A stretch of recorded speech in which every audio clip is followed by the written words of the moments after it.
Next up on the Cosmic News Network, First Contact with Joshua Put.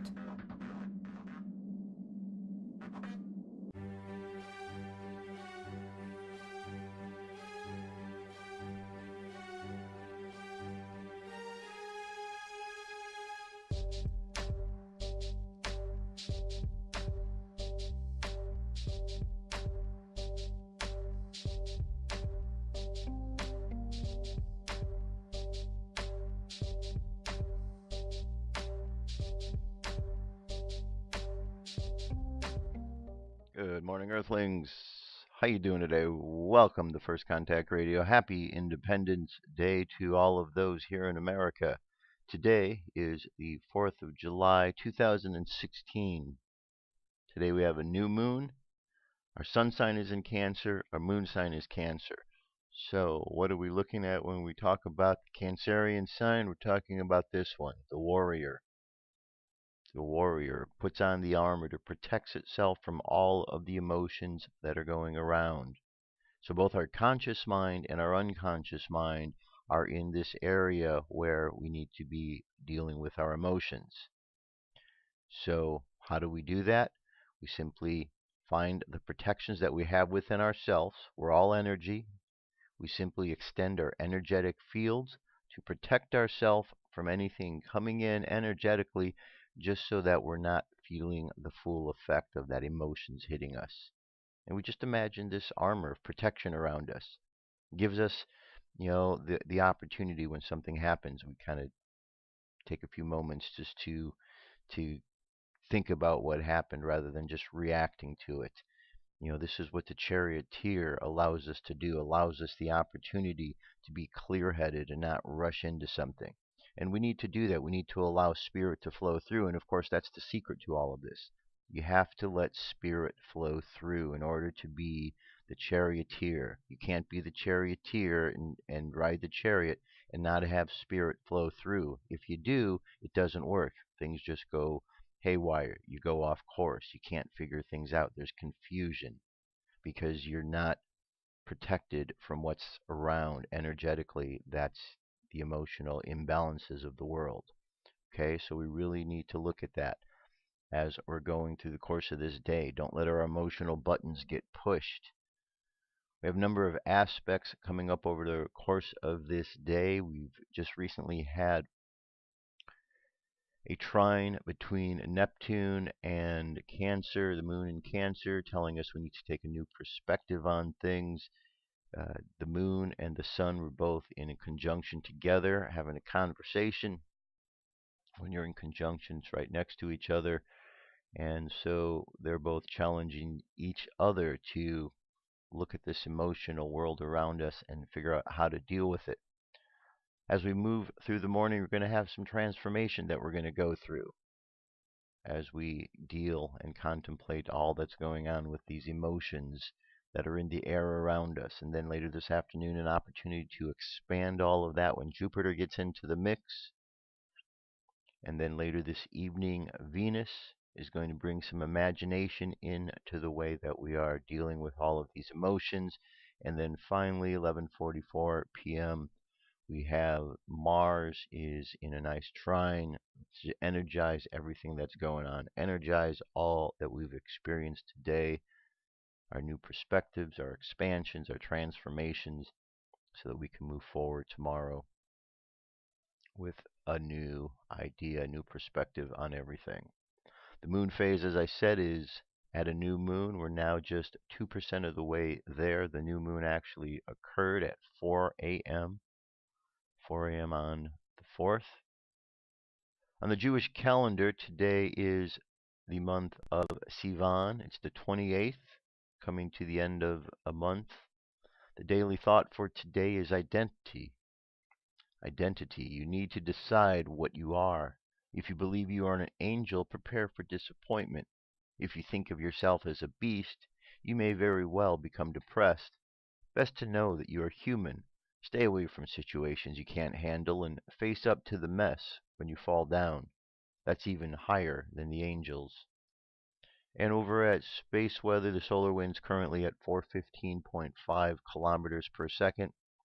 Planetary K index is in the range 2 to 3 over the next 24 to 48 hours. One large coronal hole seems to be making its way. It's not really a crow, it's just like a large slash, taking up a big chunk of that sun space. We'll be feeling some effect from that over the course of the rest of this week. Both M-class and X-class flares are at 1%. Geomagnetic storm activity is low as well. Seems to be dropping in the mid-latitudes. We're going from 15 down to 5. Upper latitudes 25 down to 15. So things are subsiding. Definitely subsiding. And there you go. That's our cosmic weather for today. The weather that we're dealing with, the energy we're dealing with as we move forth. UFO news is up next.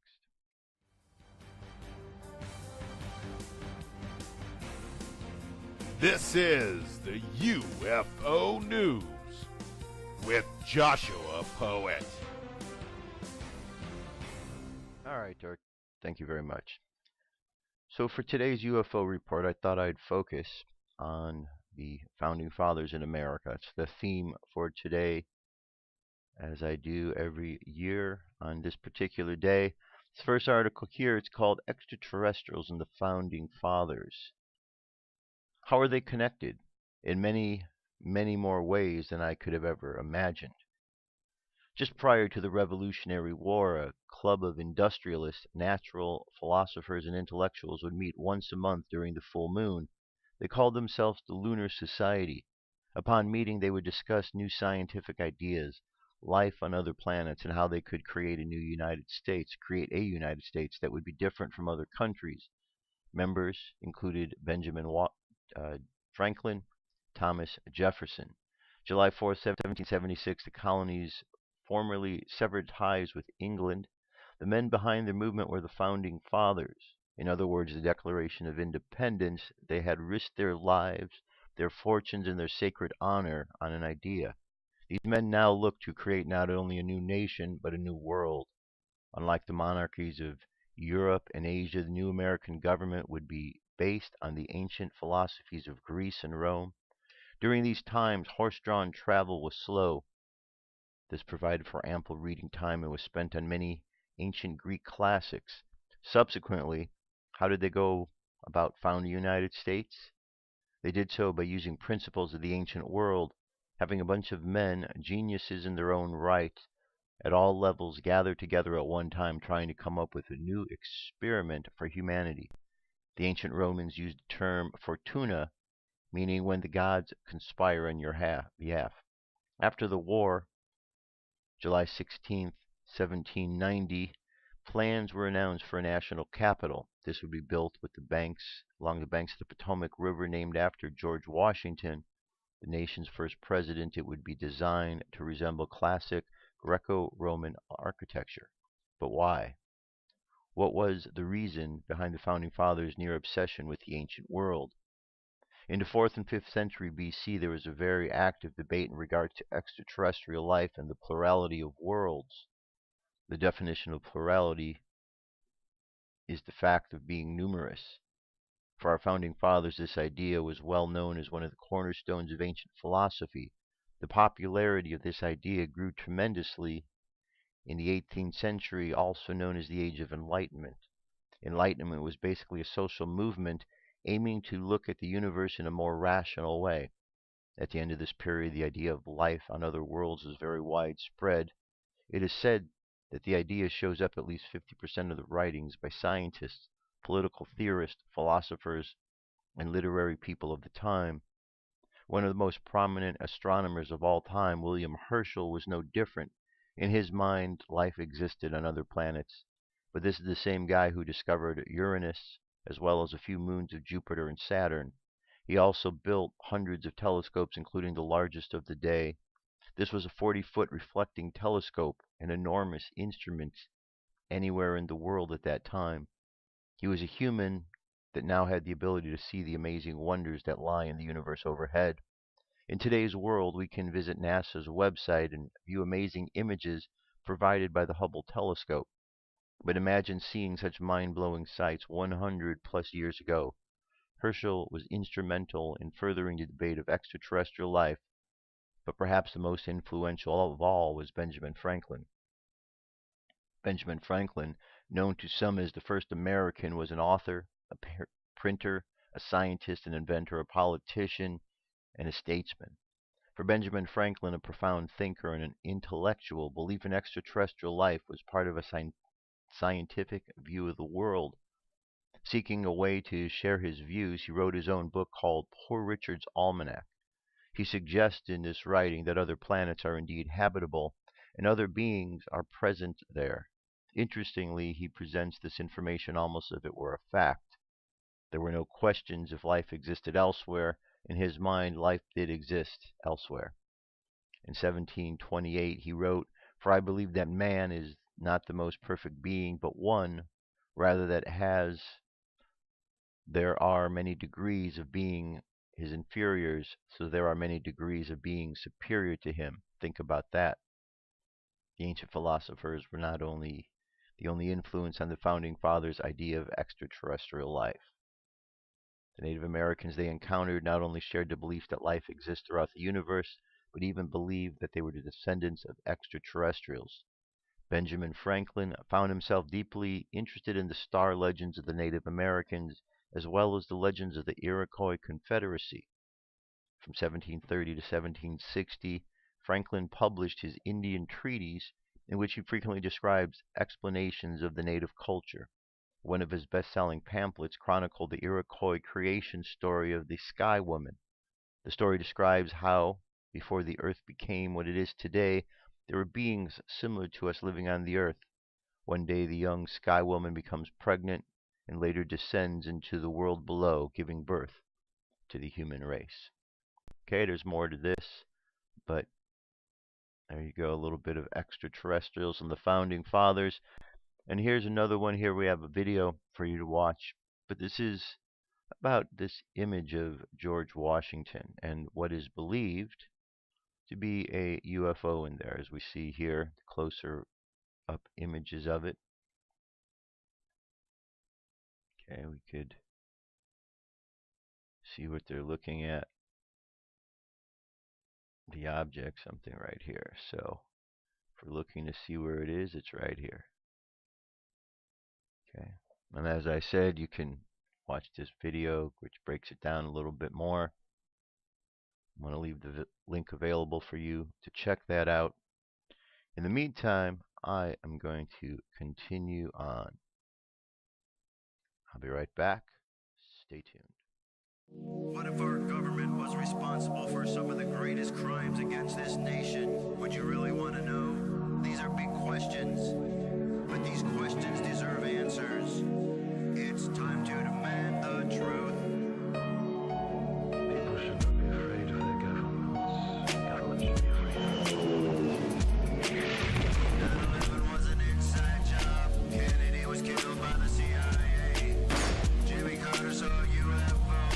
Answers to secrets you need to know. So wake up, wake up, wake up, wake up. Wake up, wake up, wake up. Wake up, wake up, wake up, wake up. Wake up, wake up, wake up.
Wake up, wake up, wake up, wake up. Wake up, wake up, wake up. Patriots arise. It's time to demand the truth. All right. All right. So, today, Independence Day in America. Does it mean anything anymore?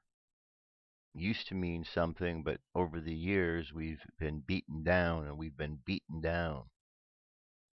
And here we are and celebrating it. And the question I have, is this our last 4th of July? Have we gone to that extreme where this experiment of America has come to an end?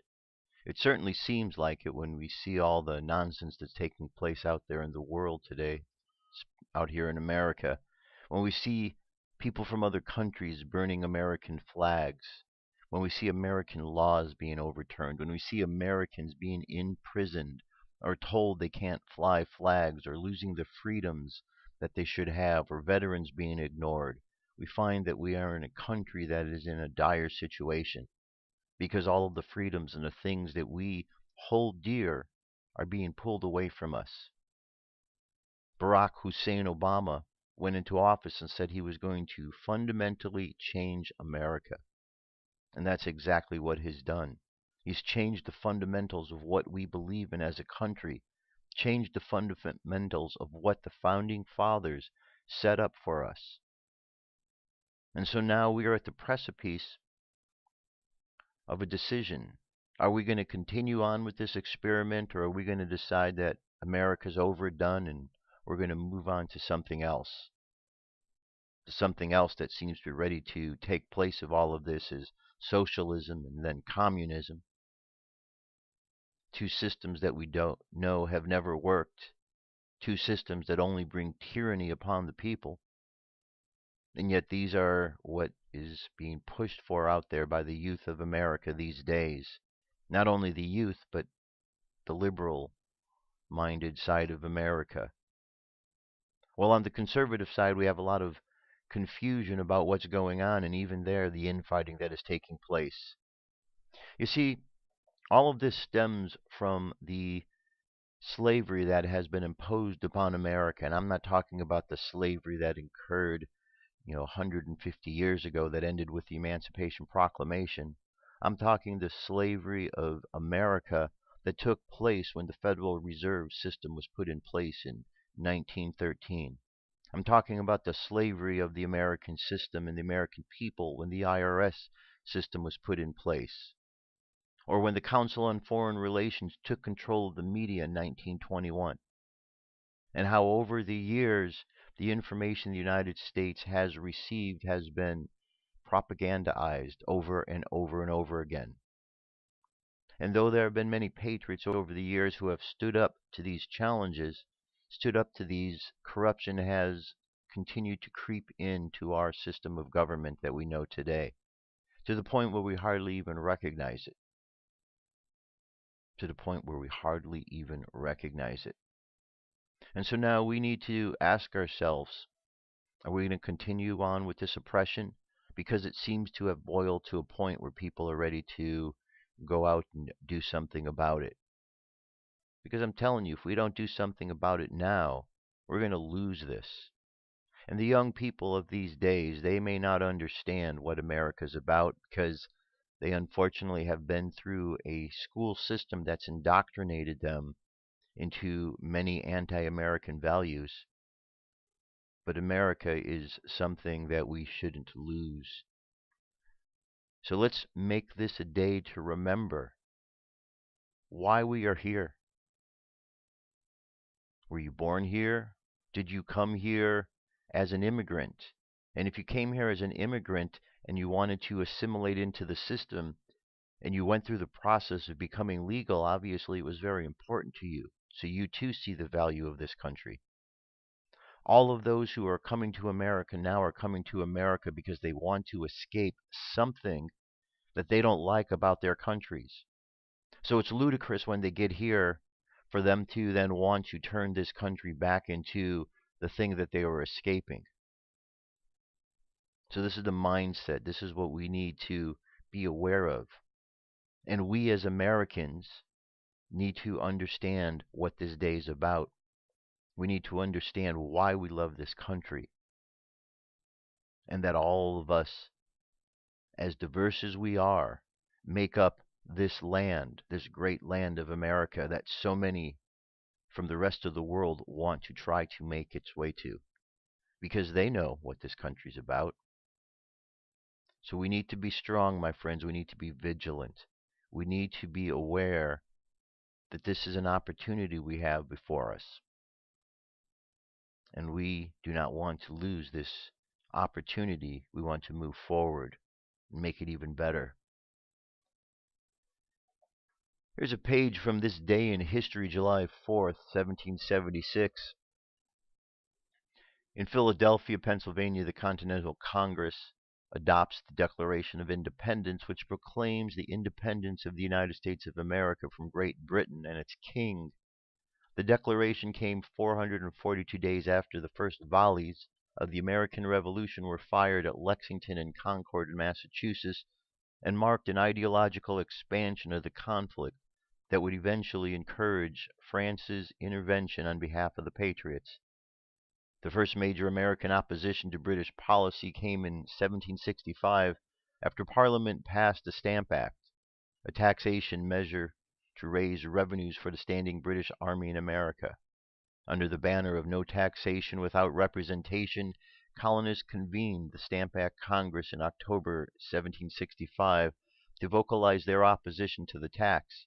With its enactment in November, most colonists called for the boycott of British goods, and some organized attacks on the custom houses and the homes of tax collectors. After months of protest in the colonies, Parliament voted to repeal the Stamp Act of 1766. Most colonists continued to quietly accept British rule until Parliament's enactment of the Tea Act of 1773, a bill designed to save the faltering East India Company by greatly lowering its tea tax and granting it a monopoly on the American tea trade. The low tax allowed the East India Company to undercut even tea smuggled into America by Dutch traders, and many colonists viewed the act as another example of taxation tyranny. In response, militant patriots in Massachusetts organized the Boston Tea Party, which saw British tea valued at some 18,000 pounds dumped into the Boston harbor. Parliament, outraged by the Boston Tea Party and other blatant acts of destruction of the British property, enacted the Coercive Acts, also known as the Intolerable Acts, in 1774. The Coercive Acts closed Boston to merchant shipping, established formal British military rule in Massachusetts, and made British officials immune to criminal prosecution in America, and required colonists to quarter British troops. The colonists subsequently called the First Continental Congress to consider a united American resistance to the British. With other colonies watching intently, Massachusetts led the resistance to the British, forming a shadowy revolutionary government and establishing militias to resist the increasing British military presence across the colony. In April 1775, Thomas Gage, the British governor of Massachusetts, ordered British troops to march to Concord, Massachusetts, where a Patriot arsenal was known to be located. On April 19, 1775, the British regulars encountered a group of American militiamen at Lexington, and the first shots of the American Revolution were fired. Initially, both the Americans and the British saw the conflict as a kind of civil war within the British Empire. To King George III, it was a colonial rebellion, and to the Americans, it was a struggle for their rights as British citizens. However, Parliament remained unwilling to negotiate with the American rebels, and instead purchased German mercenaries to help the British Army crush the rebellion. In response to Britain's continued opposition to reform, the Continental Congress began to pass measures abolishing British authority in the colonies. In January 1776, Thomas Paine published Common Sense, an influential political pamphlet that was convincingly argued for American independence and sold more than 500,000 copies in a few months. In the spring of 1776, support for the independence swept the colonies. The Continental Congress called for the states to form their own governments, and a 5-man committee was assigned to draft the Declaration. The Declaration of Independence was largely the work of a Virginian named Thomas Jefferson, In justifying American independence, Jefferson drew generously from the political philosophy of John Locke, an advocate of natural rights, and from the work of other English theorists. The first section features the famous lines, "We hold these truths to be self-evident, that all men are created equal, that they are endowed by their Creator with certain unalienable rights, that among these are life, liberty, and the pursuit of happiness." The second part presents a long list of grievances that provided the rationale for rebellion. On July 2nd, 1776, the Continental Congress voted to approve a Virginia motion calling for separation from Britain.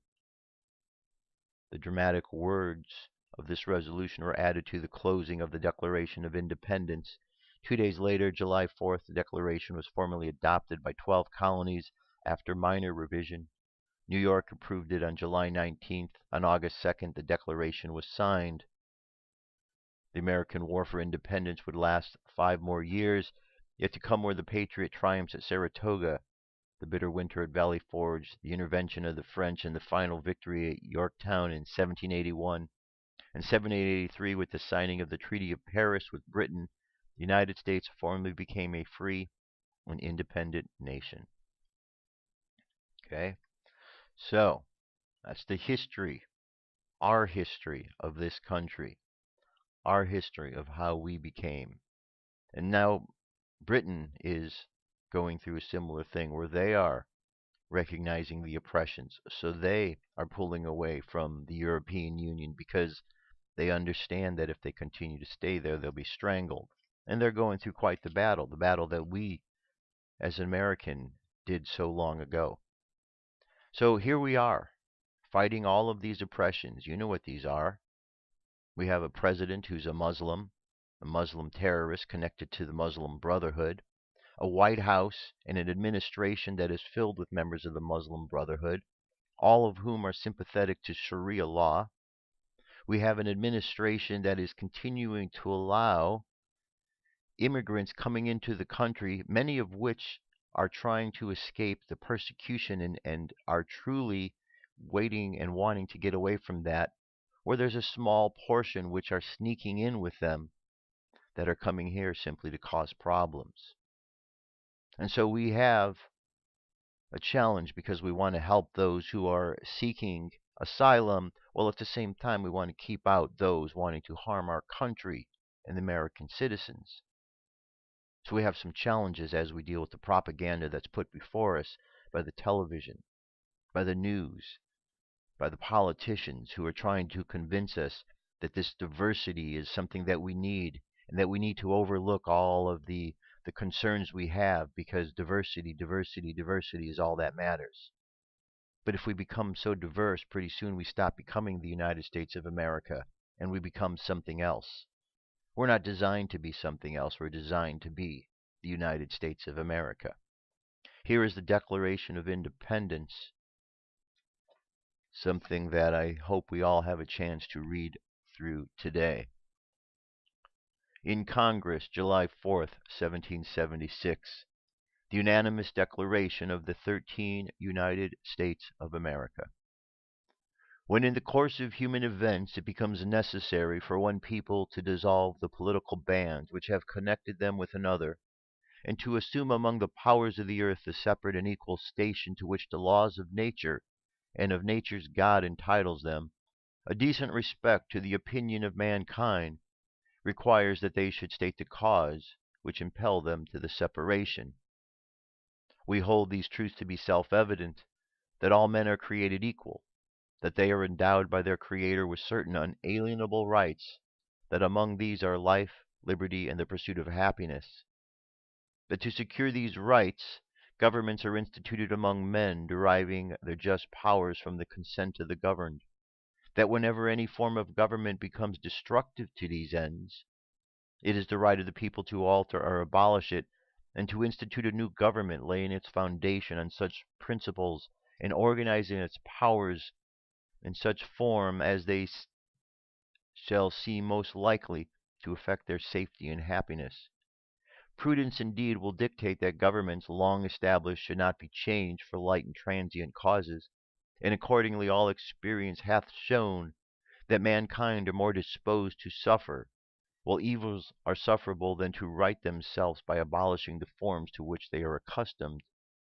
But when a long train of abuses and usurpations, pursuing invariably the same object, evinces a design to reduce them under absolute despotism, it is their right, it is their duty to throw off such government and to provide new guards for their future security. Such has been the patient sufferance of these colonies, and such is now the necessity which constrains them to alter their former systems of government. The history of the present King of Great Britain is a history of repeated injuries and usurpations, all having in direct object the establishment of absolute tyranny over these states. To provide this, let facts be submitted to a candid world. He has refused to assent to the laws, the most wholesome and necessary for the public good. He has forbidden his governors to pass laws immediate and pressing importance, unless suspended in their operation till his assent should be obtained, and when so suspended he has utterly neglected to attend to them. He has refused to pass other laws to accommodate the large districts of people, unless those people would relinquish the right of representation in the legislature, a right inestimable to them, formidable tyrants only.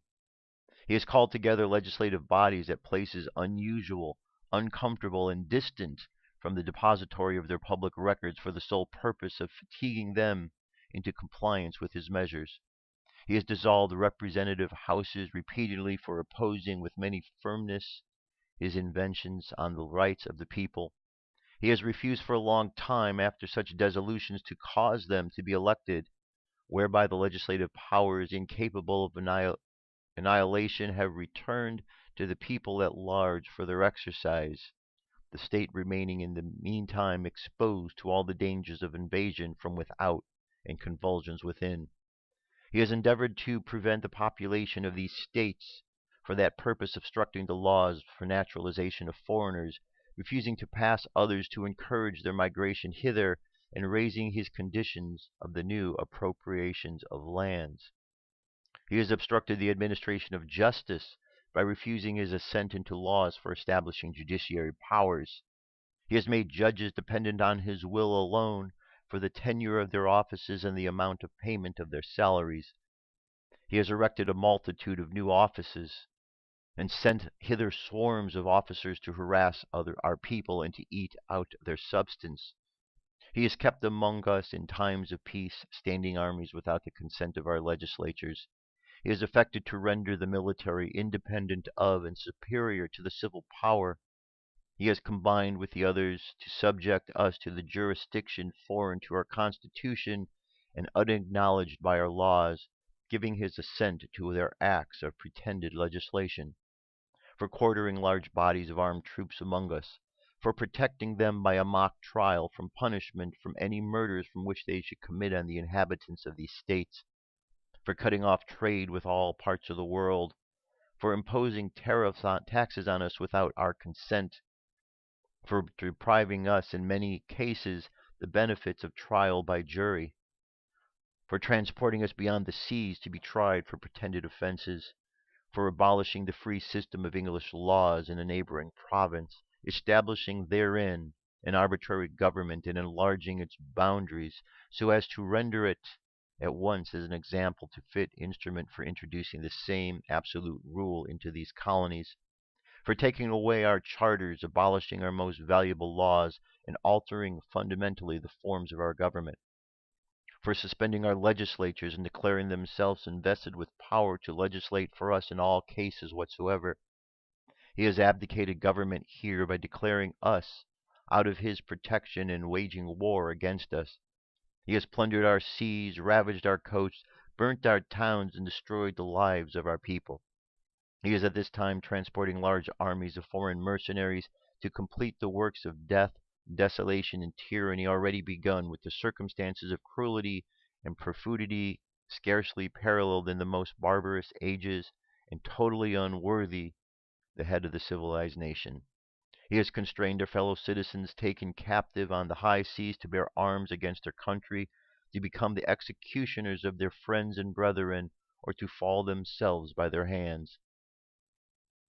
He has excited domestic insurrections amongst us and has endeavored to bring on the inhabitants of our frontiers, the merciless Indian savages, whose known rule of warfare is an undistinguished destruction of all ages, sexes, and conditions.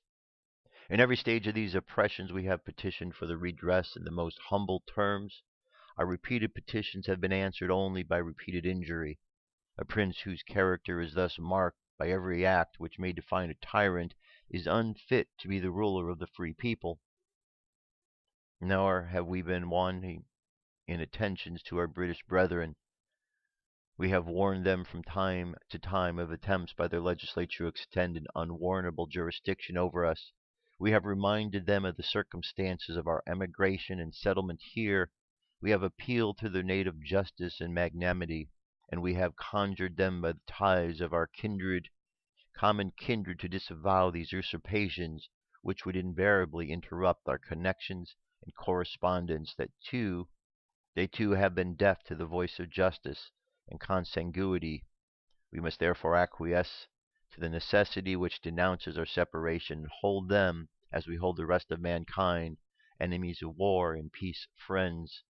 We therefore, the representatives of the United States of America, in General Congress assembled, appealing to the Supreme Judge of the world for the rectitude of our intentions, do in the name and by the authority of the good people of these colonies solemnly publish and declare that these United States are, and of right ought to be, free and independent states, that they are abolished from all allegiance to the British Crown, and that all political connection between them and the state of Great Britain is and ought to be totally dissolved, and that as free and independent states that they have full power to levy war, conclude peace, contract alliances, establish commerce, and do all other acts and things which independent states may of right do.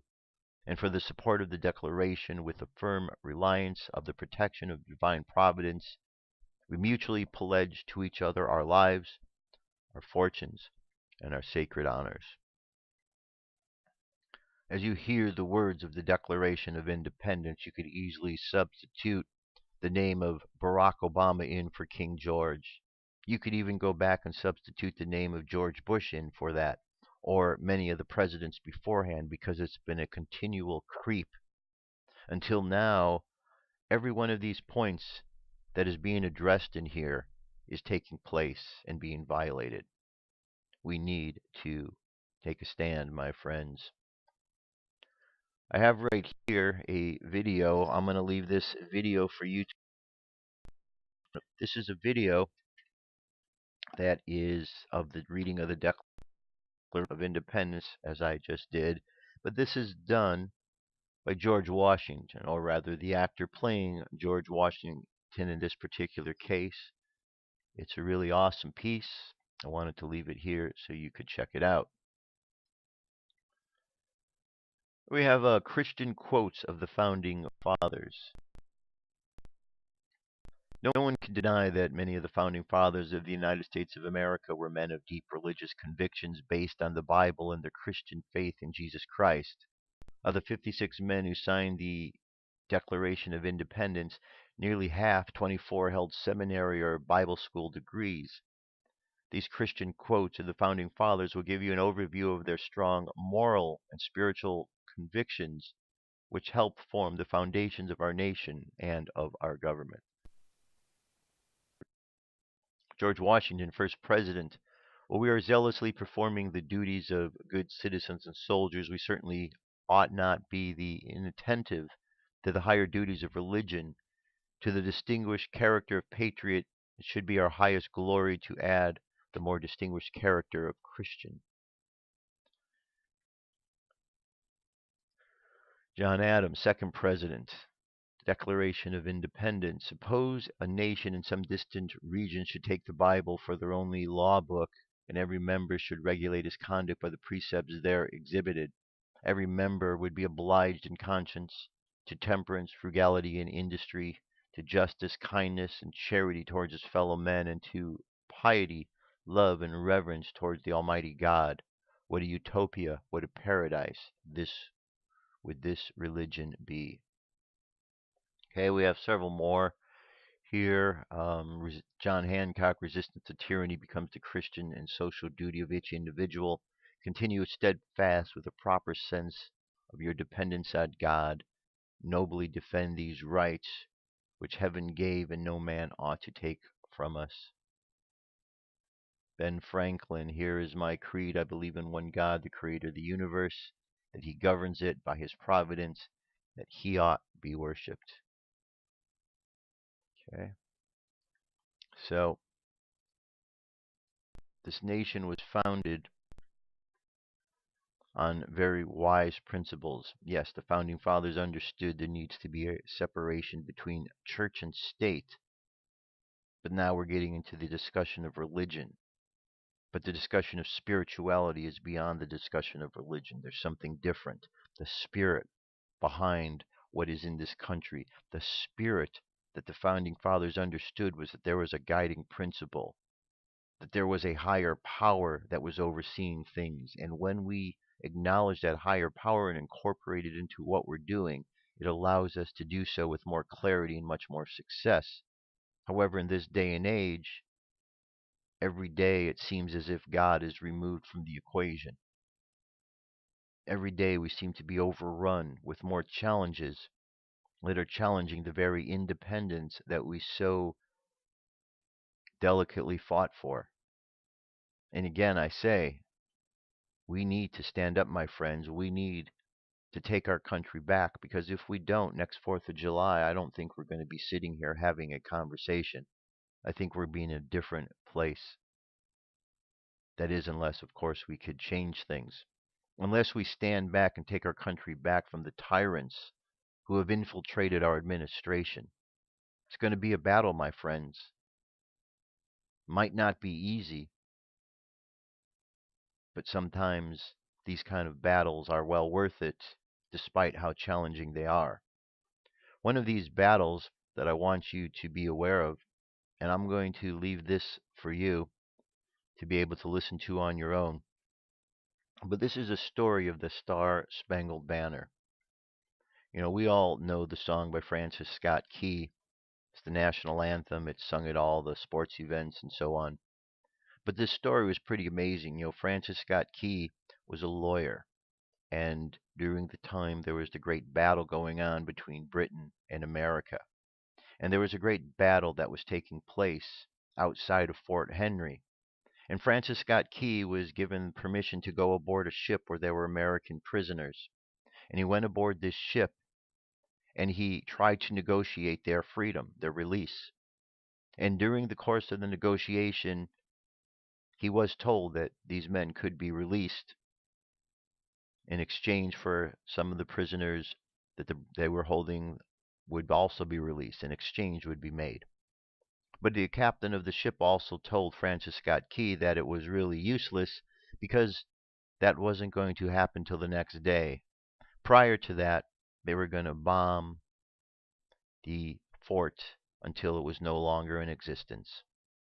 And so over the course of that night, the bombing occurred. Hundreds of ships, the entire British fleet. And the commander of that ship told Francis Scott Key, the only way we will stop bombing is if that American flag drops. And so over the course of the night, this bombing continued. And as the bombing went on, you could see the lights in the sky. You could see things lit up, and you could see the American flag. And through that entire night, that American flag continued to stand. Despite the barrage of bombs, of cannon fire, of gunfire, that flag continued to stand until at the morning's light, the flag was still there.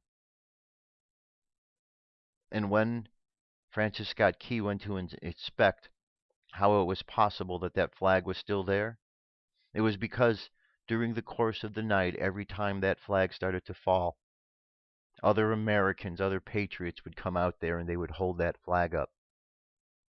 And when they fell, other Americans came out there and held that flag up. And they would not let that flag down because that flag represented something. It represented their freedom. It represented America. It represented independence. And they gave their life in order to see that that flag did not fall. And despite the bodies that were there holding up, that flag was there. And America continued to stand. And that was a very significant moment. This piece here is a 10-minute video I would like you to watch today of the Star Spangled Banner, telling the story that I just told, but in a much more dramatic fashion. Listen to that, and it will change the way in which you hear this song. The words of the song, "Oh, say, can you see by the dawn's early light what so proudly we hail at the twilight's last gleaming, whose broad stripes and bright stars through the perilous fight over the ramparts we watched were so gallantly streaming, and the rocket's red glare, the bombs bursting in air, gave proof through the night that our flag was still there. Oh, say, does that star-spangled banner yet wave o'er the land of the free and the home of the brave?" The home of the brave. I want to play this for you here. Listen to this and think of all that I just said in regards to this particular story.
All right, very nice.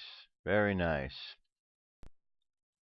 Play that over again today, over and over. The links are all available so you can read these stories. This is our country, my friends. This is our country. And all the people who are arriving here new, they're coming here because there's something that is special about this place that is drawing them here. So let's keep that specialness about the place. Let's understand that the enemy, unfortunately, has gotten into the administration. People may say, how could you keep saying it? Because it's true. And I don't really care if somebody's upset by that. It's true. You have to pinpoint the enemy. Barack Hussein Obama is a Muslim terrorist. He's a deceitful man, playing the role of the Antichrist, playing the role of the Mahdi, playing the role of the one to destroy America. And he's done a great job. So when he says and believes that he has done what he said he was going to do, he certainly has. All of our fundamentals have been changed and challenged. I think we're at, as I said before, the precipice of big change. Question is, where are we going to go from here? Are we going to be a free nation this time next year? Or will we be enslaved? Thinking back, how sad it was that we lost the very country that we fought so hard for, and then over the years took for granted. It's time to stop taking for granted this land that we love, this land that we call home. Because if we keep taking it for granted, pretty soon, somebody else is going to take it from us. And that will be very sad. Here's a message. This is from Archangel Michael. You need to incorporate the spiritual. Here we go. The Wisdom of the Heart, Archangel Michael, channeled by Daniel Scranton. Welcome. We are here to serve and assist you. We would like to begin by asking you to put your awareness on your heart. We ask you to give your complete attention to the organ that sits in the middle of your chest, beating and pumping blood to all parts of your body. We ask you now to see your heart as capable of directing you and showing you the way. Your mental bodies have been developed as far as they can be, and they have served you very well. But the time has come for you to listen to what your heart is saying, feeling, intuiting. It has more to offer you, and you have much to learn from it. There is an opening of your heart that is occurring. It is an energetic opening, but an opening nonetheless. And in this shift in consciousness, there is a deeper knowing of the heart's wisdom and guidance. There is more balance and less polarity. You are awakening to the wisdom of the heart.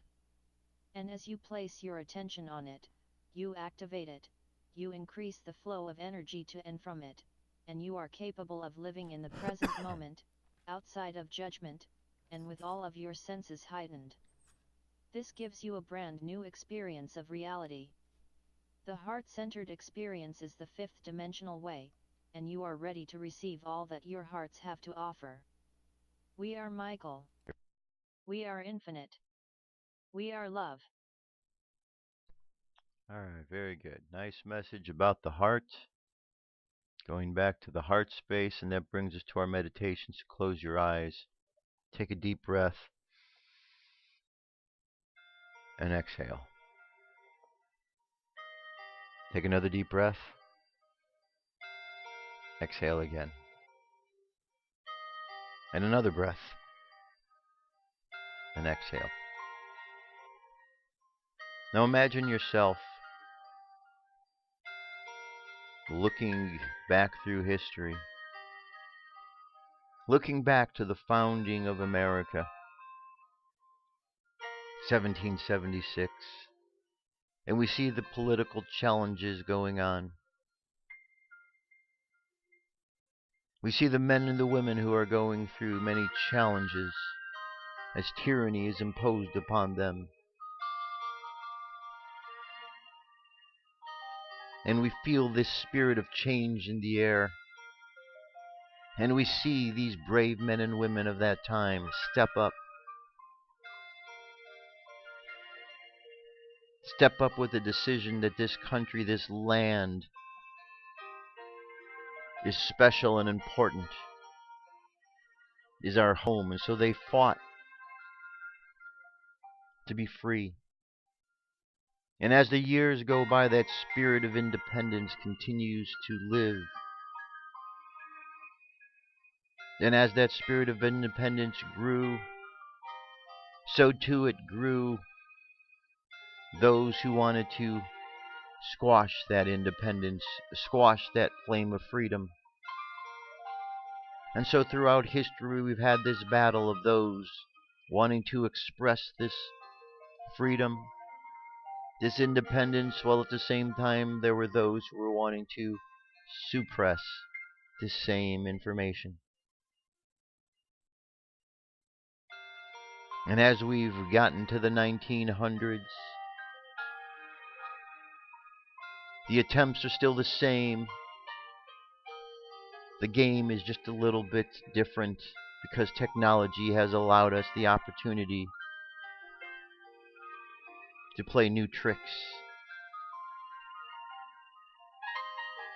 And so here we are this day, 2016, July 4th, aware of all of the tyrannies imposed upon us, aware of the challenges that we are facing, and aware of the path that is before us. So we pray this day, Heavenly Father, Heavenly Mother, Creator of the universe, we pray this day that we here in America find our strength, find our passion, find our love for this country, that we might stand to see this land be the land of the free and the home of the brave as was intended, that we might continue to be a place of shelter for those who wish to come to this land to enjoy all of the freedoms that we have to offer. So let us, my friends, Keep the idea of freedom in our mind, independence in our mind, and let us go forth this day grateful for this country we have, grateful for the opportunities we have in this country, and encouraged to stand up to see that those freedoms and opportunities continue to exist.